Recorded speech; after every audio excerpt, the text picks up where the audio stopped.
কল্যাণী আসু, তোমার পত্র পেয়েছি সেদিন, নববর্ষার নবঘন সিক্ত প্রভাতে।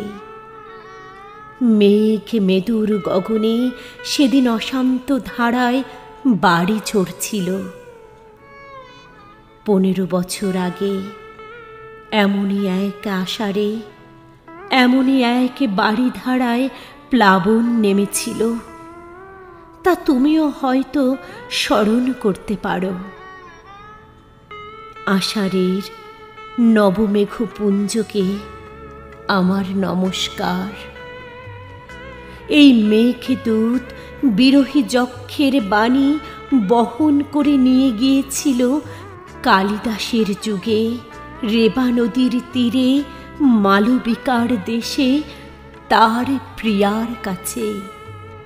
এই মেঘপুঞ্জের আশীর্বাণী আমার জীবনে এনে দেয় চরম বেদনার সঞ্চার।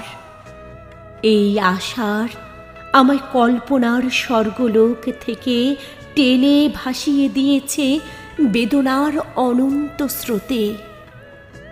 যাক, তোমার অনুযোগের অভিযোগের উত্তর দেই।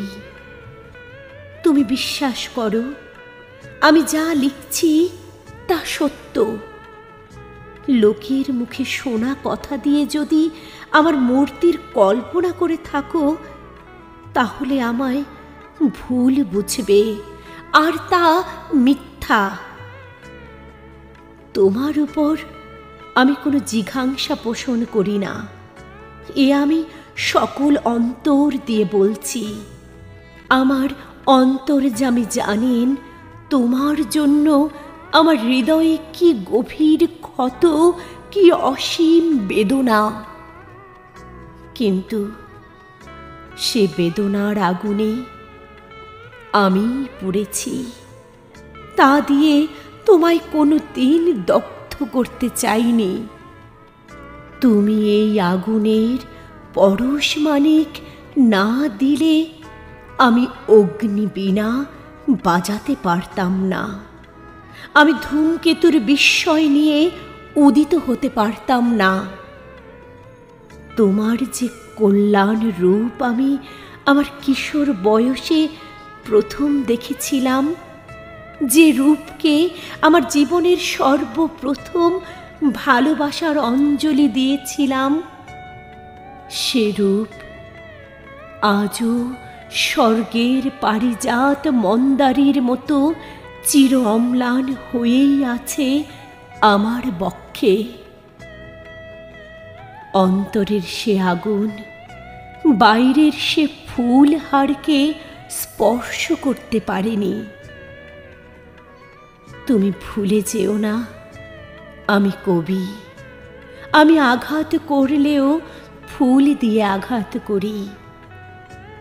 অসুন্দর কুৎসিতের সাধনা আমার নয়। আমার আঘাত বর্বরের কাপুরুষের আঘাতের মতো নিষ্ঠুর নয়।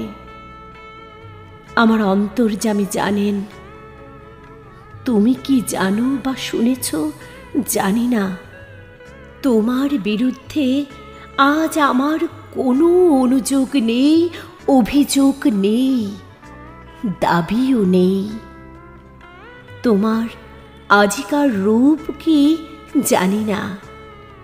আমি জানি তোমার সেই কিশোরী মূর্তিকে, যাকে দেবী মূর্তির মতো আমার হৃদয় বেদিতে অনন্ত প্রেম, অনন্ত শ্রদ্ধার সঙ্গে প্রতিষ্ঠা করতে চেয়েছিলাম। সেদিনের তুমি সে বেদি গ্রহণ করলে না। পাষাণ দেবীর মতোই তুমি বেছে নিলে বেদনার বেদিপীঠ। জীবন ভরে সেখানেই চলেছে আমার পূজা আরতি।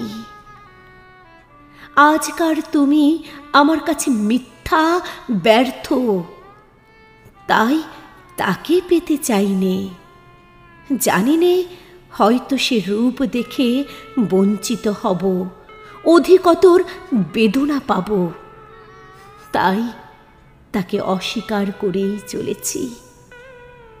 দেখা নাই হলো এ ধূলি ধরায়, প্রেমের ফুল এ ধূলিতলে হয়ে যায় ম্লান, দগ্ধ, হতশ্রী।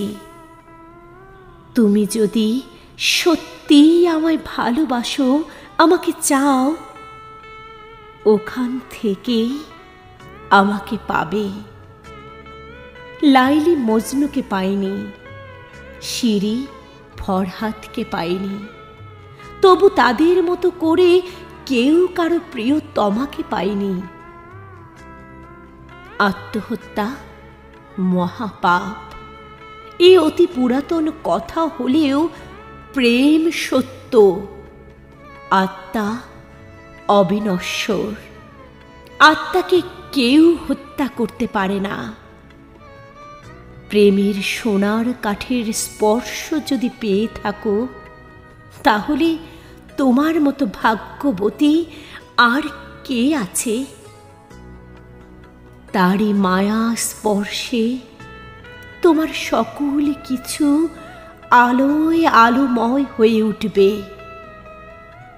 দুঃখ নিয়ে এক ঘর থেকে অন্য ঘরে গেলেই সেই দুঃখের অবসান হয় না।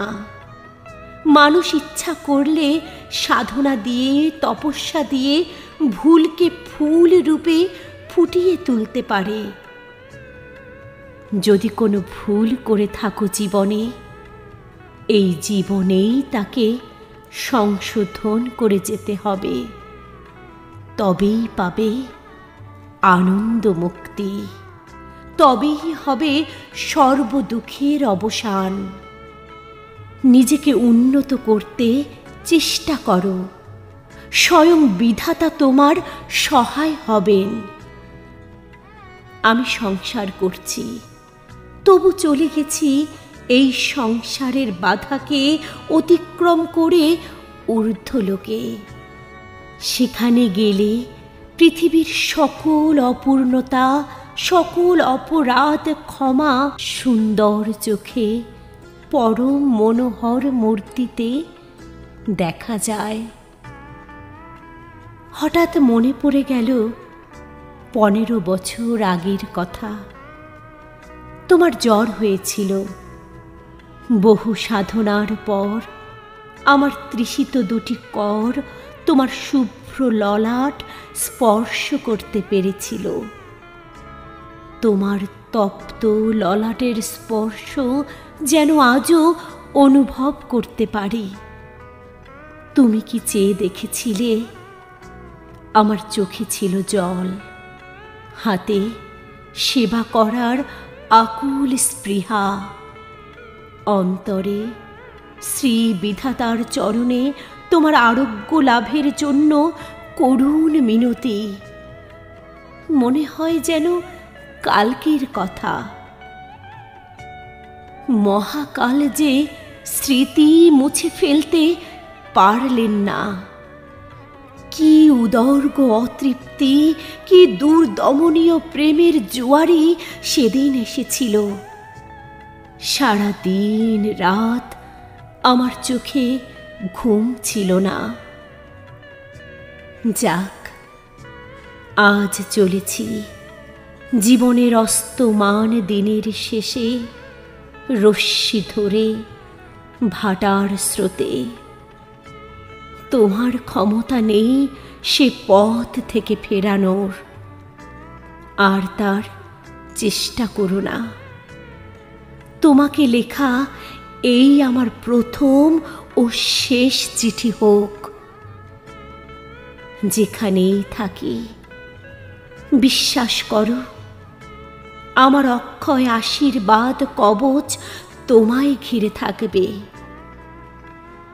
তুমি সুখী হও, শান্তি পাও, এই প্রার্থনা। আমায় যত মন্দ বলে বিশ্বাস করো, আমি তত মন্দ নই, এই আমার শেষ কৈফিয়ত। ইতি নিত্য শুভার্থী। নজরুল ইসলাম।